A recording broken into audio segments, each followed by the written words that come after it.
Action des amines sur les composés carbonylés. Alors ici, on va aller uniquement vers les amines primaires et secondaires et pas les tertiaires. Alors cas d'amine primaire, je prends un composé carbonylé RCR'.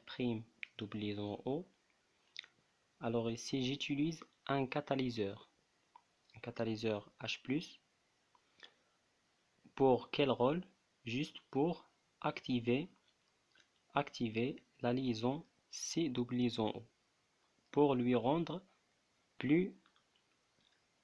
cette liaison plus active. Alors, lorsque je traite ou bien j'utilise le catalyseur H+, j'obtiens cette molécule. Le doublet de l'oxygène capte le catalyseur, j'obtiens cette molécule. Alors, lorsque je vais ajouter un amine primaire, le doublet de l'azote va donc, en tant que nucléophile, va attaquer le site électrophile. Alors ici, pourquoi j'ai utilisé le catalyseur? Parce que le doublet de l'azote ne peut pas attaquer le carbone du composé carbonylé directement. Alors, et bien sûr, il peut attaquer le carbone du composé carbonylé lorsque il est activé, lorsque la liaison est activée. Donc lorsque la liaison est activée, le delta plus qui est sur le carbone est très grand. D'accord? Alors ici, c'est un bon site électrophile. Donc un nucléophile, il peut attaquer rapidement sur le carbone. Ici, non. Parce que bien sûr, ici l'oxygène, l'effet -m de l'oxygène ici, il est plus grand que l'effet -m de l'oxygène ici.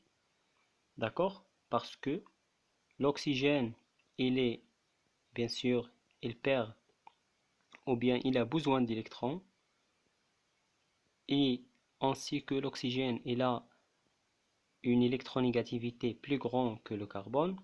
Donc, deux effets s'ajoutent. L'électronégativité et aussi il a besoin ou il a un manque d'électrons pour bien sûr satisfaire la règle de l'octet.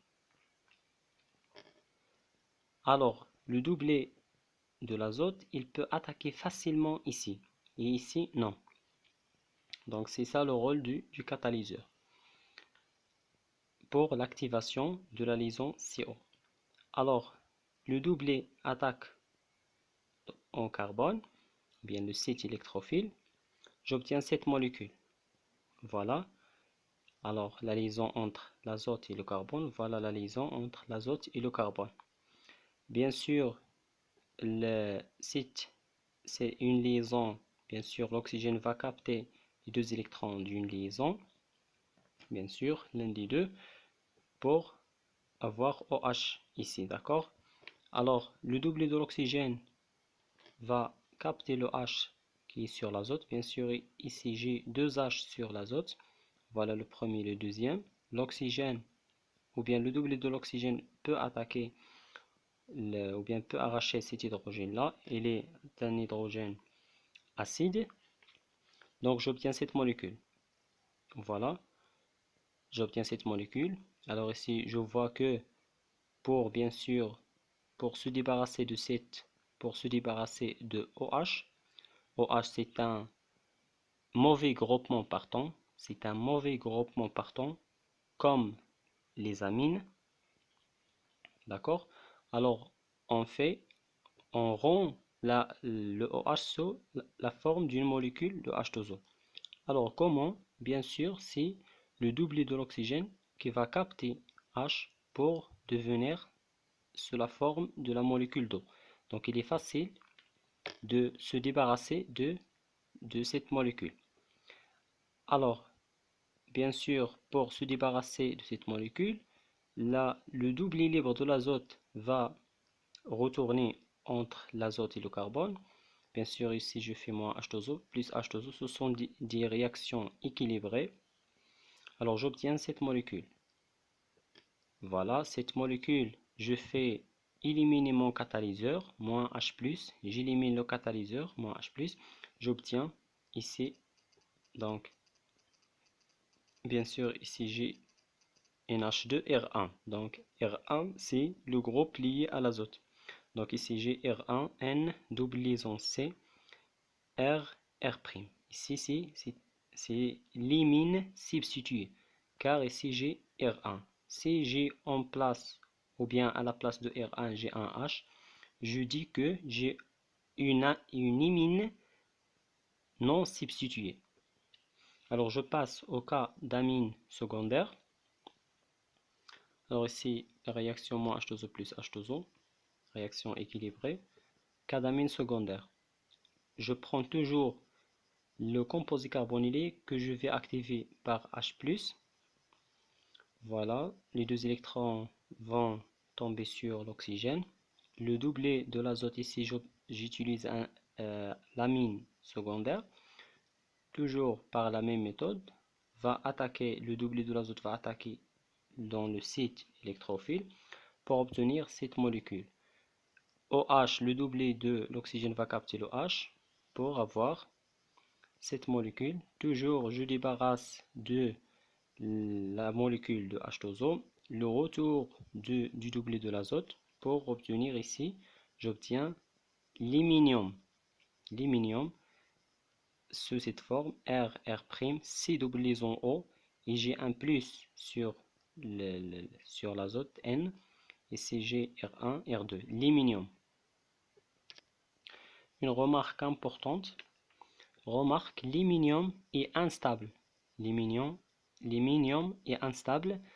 Un C en présence d'un H en bêta par rapport à N, dans cet iminium, ce dernier évolue vers l'énamine. On va voir un exemple.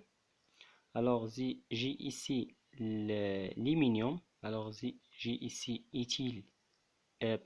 méthyle, et j'ai ici éthyle.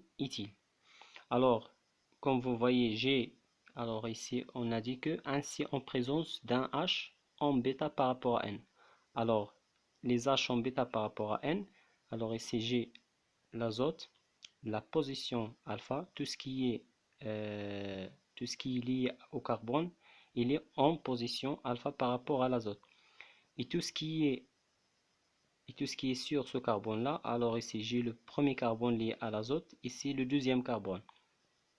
De la même manière ici. Donc ces deux hydrogènes sont liés à ce carbone là, alors ces hydrogènes sont en bêta par rapport à N.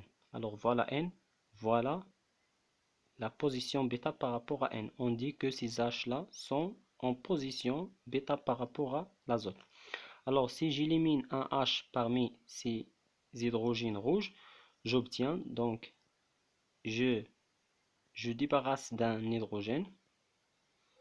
Voilà, bien sûr, les deux électrons vont tomber sur cette liaison carbone-carbone pour avoir l'énamine. Alors la nomenclature de cette molécule, alors bien sûr cette liaison, bien sûr, les électrons vont tomber ou bien vont être arrachés par l'azote, et voilà, j'obtiens l'énamine. Cette molécule, sa nomenclature, NN diméthyle pent 2N 3 amine.